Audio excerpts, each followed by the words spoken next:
You know, the deeper I get into this giant change we're all going through, the more I realize that it's going to take some serious leadership, right? Like these moments of great transition take great leadership. And, you know, we can talk about where things are going or have hypotheses on what the future is going to look like, but nobody really knows. All we really know is that things are drastically going to change. And, you know, it's the people that are able to cast a vision around what this change is going to be and convince folks to follow them because they provide some kind of psychological safety that are really gonna thrive in this. And I think this conversation with Michael Fisher is a breath of fresh air in all of that stuff. Michael is a guy who I have seen in every single show I've gone to. He's right now in a career transition, but man, I just, there was no show or small event that I went to last year that he wasn't at. So he's touched a lot of the ecosystem. He's had a past career working for himself as an entrepreneur, growing a property management company, and then working for a really big organization and touching a lot of different lives. So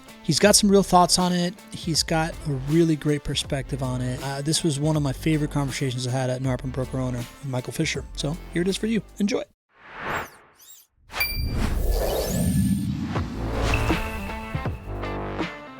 Welcome to the Property Management Frame Breakers podcast. I'm your host, Pablo Gonzalez, and I am here to introduce you to the folks in the property management space that have broken the frame of what you may believe was possible. This podcast is presented by Vendoroo. It is your all-in-one AI solution for resolving your maintenance needs.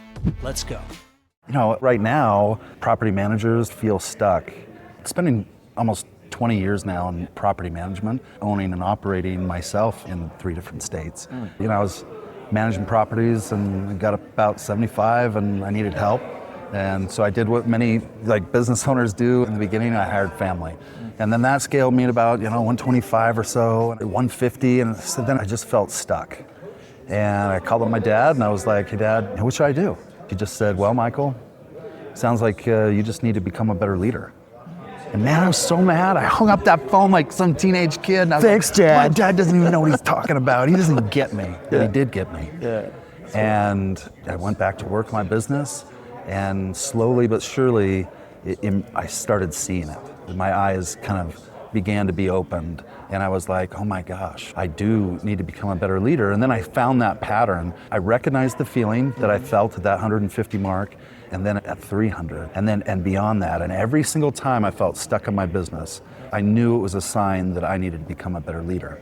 And so right now, with property managers that feel stuck, it's that leadership stuff. That's one thing that I haven't seen as much here is solutions for people struggling with those same problems, but with a different solution. And I've seen in my own experience in property management and scaling property management companies, that next phase of growth is behind becoming a better leader. Yeah. And marketing's important, and all of these solutions, that all of those things play a huge role. Yeah. But I just thought that if something was to be done, I was the one to do it. I mean, I was the business owner. I'd done every single position for so long, and I just thought that I needed to do it. And I didn't trust my team enough because I hadn't become a better leader who was confident enough in that I had properly trained them. Yep.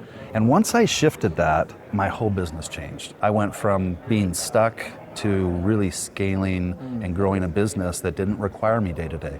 You take me in that story to two very unique places that tie into, I feel like we're going to talk about AI at the end of this conversation, but it really ties into, I think, a narrative around AI that I think needs to be told. And it's twofold. One is AI is reaching a point right now, what we learned at Vendoroo was that if we are going to help you think of AI as a hire, as not a tool that's going to help you do something more efficiently, but someone or something that you're going to place to do a job and then frees you up to do other things, then the AI, the only person that you're going to hire to do a job so you can be freed up, the best person is yourself. So, we've made this very specific pivot of creating these AI agents that don't just come in with about 5 years of experience in doing a job, but allow themselves to be completely trained by you the way that you would train an employee. And this is just the beginning of AI. Oh yeah, right? I've got a perfect segue into this, specifically from leadership. Yeah. So I'm struggling through all this, and then the VA revolution came, and I felt that I'd really become good at leading teams. In fact, so much so, I saw such value. I actually brought all of my team members like to a central location. I centralized everything to be able to do that, and started to, and so then there's the VA revolution, and it was a part of leadership. It was a muscle that I hadn't flexed. And so I had to learn to adapt and grow as a leader, once again, knowing that the next phase of my business was going to be found with becoming a better VA leader, right? And so right now, we're going through another leadership shift in learning how to lead through AI, learning how to duplicate yourself, just as you said, through AI. It's also a leadership skill. What is it that my team needs to know to perform these things perfectly? But the interesting thing about AI was anytime we made a software shift, or went to a new CRM, or did something like that, there was such a long training period. When a regulation changes in our markets, you got to train everybody. Now, you've been saying this, and that's how we've trained you for years, but now you have to say unlearn this. You have to unlearn this, and then you have to learn this new thing, and it would take a long time. And it was imperfect, and we made mistakes. And that's the interesting thing about AI, is you only have to train it one time. You don't have to, call another meeting to revisit this issue or anything like that. When fair housing laws change, AI changes right when those things happen. And so that's the remarkable thing. But I think that being able to implement AI into your business, I think it's a leadership skill. And those that fail to jump on board, it's Malcolm Gladwell's 10,000 hours.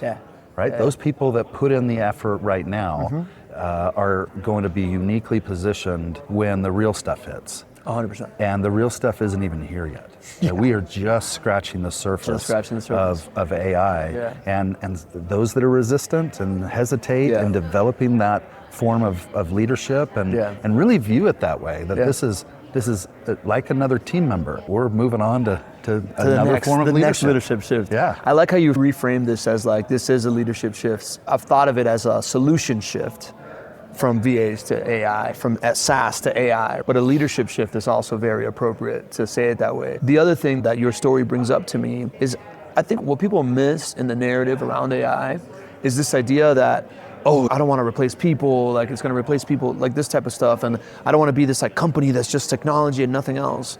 I think that the companies that implement AI the best will end up showing up as the most human companies. Because like you said, there is no solution out there that can teach you to be a better leader. So if we can let AI do the stuff that's stopping you from refining your leadership skills and keeping you so busy that you can't work on yourself and develop like the soft skills that are out there, then you're not gonna have time for that if you don't implement AI in order to take care of the mundane and allow it to just elevate the critical. I think the future AI company looks like, hey, my people are here to provide wow moments, to provide I'm here for you in the worst moments, and that is the most human company possible. We just haven't been able to do that because we've had all these other tasks to do. So I think what people are missing with AI is that idea is not just gonna like make you into a bunch of robots, it's gonna make you into uniquely human people that can fill this leadership gap. What are the tasks that you really want your highest talent person doing?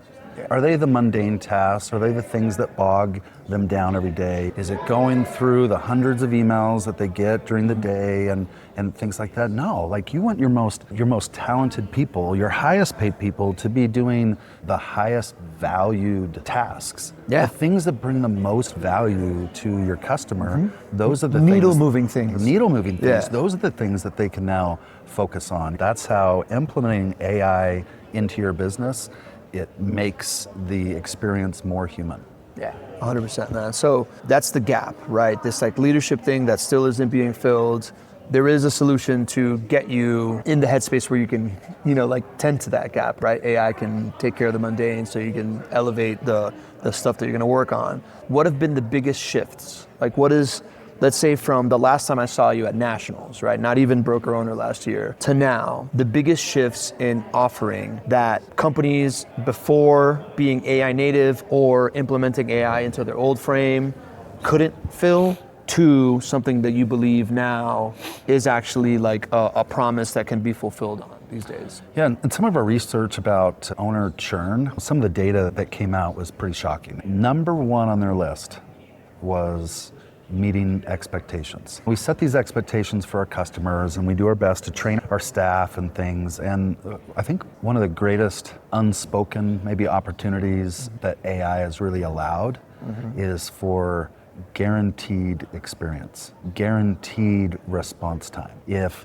some event happened and maybe you're in Florida and a hurricane comes through and you have some call center, or maybe you don't even have a call center, you have just your team, you can't take 1,000 calls at the same time. It's impossible. It's impossible. But AI can. Yeah.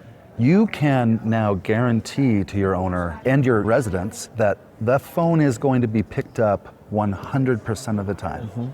You can say on what ring. By the second ring, you can guarantee so many more things as part of your service offering, because now you're not dealing with something that's imperfect. Yeah. And it's not that AI is perfect from the get-go, but if an owner calls up and says, I'm really mad, you're not communicating, and you say, oh, I've really focused on this and tried to do this, I have processes and things, and they say, and maybe you're using AI, and you say, okay, well, here's all the communications that went out, what's missing here? And they come back and say, gosh, I was really considering actually selling this house, and it would have been really nice, and I know I told you to rent it, and you guys did, great job. You did it so fast that I didn't have time to really consider this thing. If I knew that you had an approved application, then I would have made maybe a different decision and told you, no, I'm just gonna do this other thing. It'd be really nice if next time, when you received an approved application, then that you notify me. Well, I saw that as a value opportunity to keep an owner informed and let them know that a tree is falling in the woods and it's happening, or else if they don't know, then it just didn't happen. So updating them along the process. So AI gives you the ability to take customer calls like that and make an immediate change and be able to promise to that customer that from then on, that is the experience that they can expect. And that's so valuable, especially when you start delivering on those newly set expectations with that customer, and they saw their experience change from one experience to another simply by having a conversation with you. There's no more training, there's no more lag time. That change can happen today. You make me think the book called Building a Story Brand. And it talks about there's like the extrinsic motivation, intrinsic motivation, and then there's another one that's like a deeper level, that's like the core motivation. Almost like your why. Yeah. A lot of the conversation around AI is automation and get stuff done and maybe even lower costs is the extrinsic motivation. Intrinsic motivation is capacity. How can I do more? How can I grow without growing headcount? How can I do more things with less pain? But that core motivation that AI is delivering is the ability to meet expectations. And I've never heard anybody say it that way. It reminds me of a conversation I had with Mark Brower. He said, standardize too much and you're dead. Personalize too much and you're dead. We have to find a middle ground in our operations. And what I believe that AI is doing is saying that that's no longer true, because you can standardize infinitely now. And that allows you to personalize every time you need to be there, because the standardization piece is taken care of. And I think that's the property management company of the future. It's a wow creator. It's a counselor and trusted advisor when your chips are really down, and you're gonna really be able to think through the most important parts of this real estate investing journey with your clients. Yeah, just as you were talking, I was thinking about, for any visionary who sees something and then starts to implement it, and then it doesn't look like they saw it. Yeah. You know that feeling? I saw it, I was so vivid. I was Walt Disney clear about what this looked like. And what I'm getting, it doesn't look like that. And one of the biggest reasons is that the visionary is not generally also the implementer. And so it's missing that continued implementation, the continued training. A visionary, they see it, they put it down on paper. We're great at it happening one time, and then it continuing. And then they move on to their next vision. And then they move on to the next vision. But somebody has to keep that vision alive, And so as leaders, it's hard to do that. And I think that's one of the big, like the heavy weight that so many business owners secretly and silently carry and never talk about. Is this doesn't look like I saw it. There's some things out of place, and I'm so on to the next thing. I don't know what to do about it, or I don't know what's broken. Or AI allows for perfect implementation of your vision, and for you to make little tweaks here and there. And even Walt Disney and the experience that you have there, it didn't happen overnight.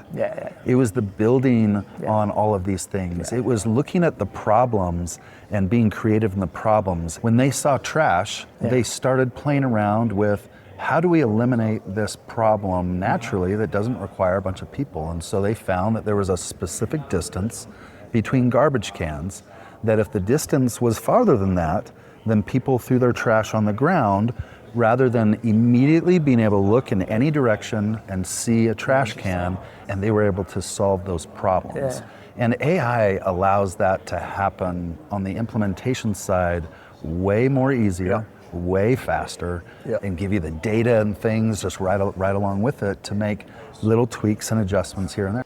If you understand that change is coming and AI is this giant industrial revolution, you're going to want to work with a company that is AI by DNA.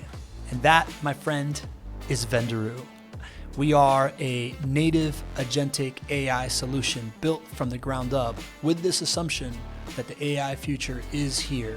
And what Vendoroo does, it is able to handle 80 to 85% of all maintenance work orders from beginning to end, while elevating that extra 15 to 20% so that you can actually take care of it. And most importantly, just getting you out of the grind and the forever firefight of maintenance so you can do other things. Like one of our clients hired Vendoroo.ai, and within 6 months, the amount of time that saved her from maintenance, she dedicated herself to business development. She started adding 10 doors a month over the last 6 months. It's been 60 new doors. It's been a huge change, huge growth for her business, way more profitable. So if you want to do that, you want to get yourself out of the mundane, get your team out of the mundane, let them focus on stuff that really, really matters. Go to Vendoroo.ai, book a demo with us, and we would love to help you build an agentic AI property management business. Vendoroo.ai, book a demo. Enjoy the rest of the show.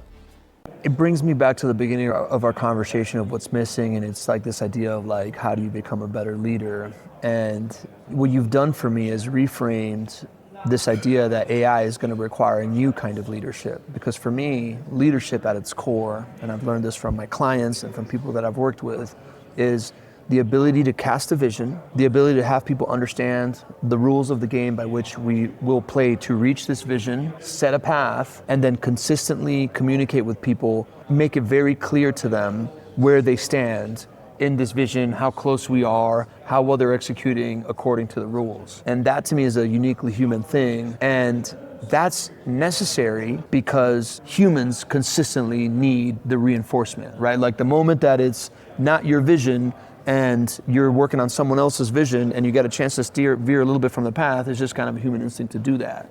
AI is not going to do that. AI is going to be able to stay on a vision and play within those rules and learn within it and learn within those parameters. There's still going to be people within it. And I wonder how leadership actually does evolve, right? Like, will we become almost like cynical towards our people team because of the extra effort that we have to put in versus the effort that we put in with AI? Like, have you kind of like thought through what that leadership from that scenario ends up looking like? Like somebody told me about like a new book called like AI Leadership or something like that. I have it in my stuff that I'm going to read next. But now I'm like, I really want to read it because I wonder if it has the answer to this question. But like, how do you think through that? I think it's a great point and great thought. And in my mind, it's not as much of a problem because of the type of talent you're now able to retain. Yes. The type of talent that you're now able to put more money toward, right? One of the difficulties that property management owners face is there's kind of a ceiling for all of their greatest talent, isn't there? You know, they're not going to be, in most cases, they're not going to be the owner of the business. And so, you know, so you're managing for 10, 15 years, and you've got these people that have been with you. And so maybe you have you're big, and you've got a general manager, and you've got, you know, different departments, or however you have your company structured. But that top leadership, how often does that turn over? Those are the people that you've been taking care of, right? And so you have this leasing agent who wants to make a career out of property management, and there's no place for them to go, right? And so it just kind of shifts some of that opportunity to now our leadership can be kind of wider. We can invest more money into those leaders. And the truth is, my experience has been, people they want to see their lives move forward more than they want the elevated position. It's not about the title, it's about, am I moving my life forward? Am I developing additional skills? And that doesn't mean that they have to do a different job. But it could mean going to some conference, some leadership conference, and developing as a person, and providing those things so they feel like, okay, I'm learning, I'm getting better, my income is going up at the rate that I would expect to feel like I can see it and feel it at home. I can now come home to my companion and say, hey, I'm making more today than I did yesterday, and I feel like we're moving our lives in a way that doesn't require this elevated position. I love it, man. What I'm taking away from this is, in this structure, in this ability of like, you're always gonna like have a ceiling at the top because there's only so many executives and whatever, but some people like love the job that they're doing, and we can empower them to do it, but they still need to be able to grow. And I just had a conversation with Jay Barabee around how, you know, these metrics that we've been measuring ourselves on are gonna change, right? Like, so many people, it's for so long, the last 10 years, it's been revenue per unit. And what AI is gonna allow us to break the frame around is revenue and profitability per employee. And if I was to marry this new metric that's gonna like go way, way up to what you're saying, it means if my revenue per employee, because I have just like the standardized done by AI, I have the handful of employees and I can scale infinitely around it, that means I can compensate that employee. And I don't just mean compensate in money, which you can because the revenue is so much higher, but in fulfillment and agency, right? Like, you're gonna be, because you have this extra revenue per employee, A, you can pay them more, B, you can afford to send them to these like conferences to do the personal development. You can afford to continue their training and refine the skill sets and the things that they want. You can afford to give them the time off and the flexibility and the agency in their schedule because AI is taking care of things, right? So like, I feel like that's kind of like at the core of it, right? Like, it's this new leadership of like, okay, maybe your job title never changes, but enabling you to grow within that job title because you now have all these extra resources that you can devote because AI created that extra capacity. Let me share an example. Yeah, please. I had this employee work for me a long time, amazing. You know, and then one year, he was working really hard, and so brought him in my office, and I was like, hey, I'd like to take you and your wife on a cruise. And he was like, oh yeah, man, my wife would, she'd love that. And it was great. And I thought, that was the end of it. Hey, great, he's appreciative, all that. Well, then they went, and he came back, and he sat in that same chair in my office, and he just cried. And he was like, thank you so much. Like, I've gotten to a point in my life where I just kind of accepted that I'd never be able to provide that for my wife, that I'd never be able to take a trip like that. And I was okay with that. And it changed his life, because it's not that his income went up. The way he perceived the world changed. The way he perceived what he deserved in his life changed, what he wanted to provide for his family. And from that year on, I didn't have to take him on another trip. I didn't have to send him on another trip. He found a way, and he found a way to take not just his wife, but his whole family every single year. Let's go. He saw, as he was driving to and from different properties and doing different things that he had done every single day, driving those streets every single day, he saw different opportunities. His eyes were open. He started investing in real estate. He began, because he saw the world different, his life changed, and it started with a cruise. If I would have given him that exact same amount of money that I spent on that vacation as some sort of bonus or some sort of yearly increase, it wouldn't have changed his life. He would have viewed that additional money in a different way. he wouldn't have seen the rental property down the street that he could invest in. He wouldn't have been taking his family on those vacations. You opened his aperture, man. And so when dealing with people, I found one of the most important things is to find out what's really important to them. You know, it may be a bonus, but you know what might mean even more? You know, I really need a new car, you know, and they might use that bonus money in a little bit different way, but because they just couldn't justify spending that money on themselves in a way that they really need or would move their lives forward. And so meeting, having one-on-one conversations with every single employee, really digging down into who they are, what makes them tick, what their why is, what's important to them. But most importantly, for visionaries, if you want to really speak to a visionary and gain some ground or open up opportunities for them to help you, start talking about goals. What are your goals? The visionary, once they understand their team members' goals, what they want to accomplish in their life, we see the world different. Visionaries isn't just about having a vision, it's about seeing. It's about seeing what's possible. And if you don't know what they want, you won't see those opportunities. You won't. If you didn't know that your leasing agent was having to drop his wife off at school, take their only car, go work, and drive around to properties all day because they had to have the car to be able to do that, as she completed class and waited at school for hours so you could come back and get her and go home together. If you didn't know that, if you didn't know the real needs that exist, I wouldn't have had the ability to go and buy that car and say, hey, here you go. Instead of doing it this way, here's a company vehicle so your wife can, and you guys can move your lives forward and you can advance.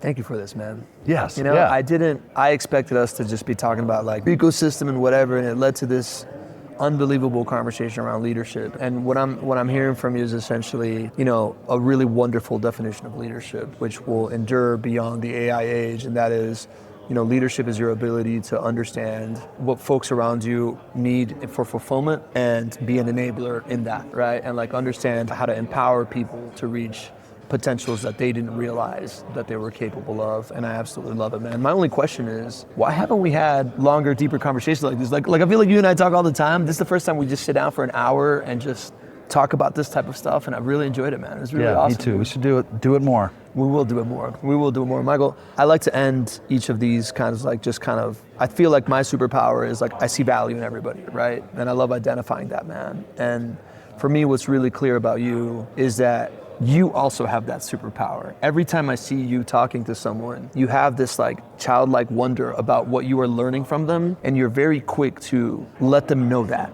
right? And that effect that it has on people is something truly, truly wonderful. And it's something that I aspire to do a lot, man. And I just see that in you, and I really appreciate it, man. I appreciate our relationship, bro. Really appreciate it. You know, as a lot of business owners, I want to be right. Right. That's the truth, right? Yeah. Like, I want to be right, and not just sometimes. I want to be right all the time. Yeah. And I've learned over the years that mindset, you know, a lot of people would think on the outset, oh, that's a really difficult thing as a leader to have to deal with. And for me, it's been learning how I frame that for myself, knowing that's in me. I want to be right. Yeah. I want to be right so badly that it forces me to listen to others with total focus and intent, so I can grab every bit of what they're trying to communicate, so I can get more information. And with that information, I can be more right. I'm not perfect. I have not learned everything, and yet I want to be right about everything. And the only way that I can get closer to that is to listen and to learn, to know that other people have had other experiences that I haven't had. And the more I understand those experiences, it's almost like they become my own, that my perspective changes a little bit, and I can be the most right today.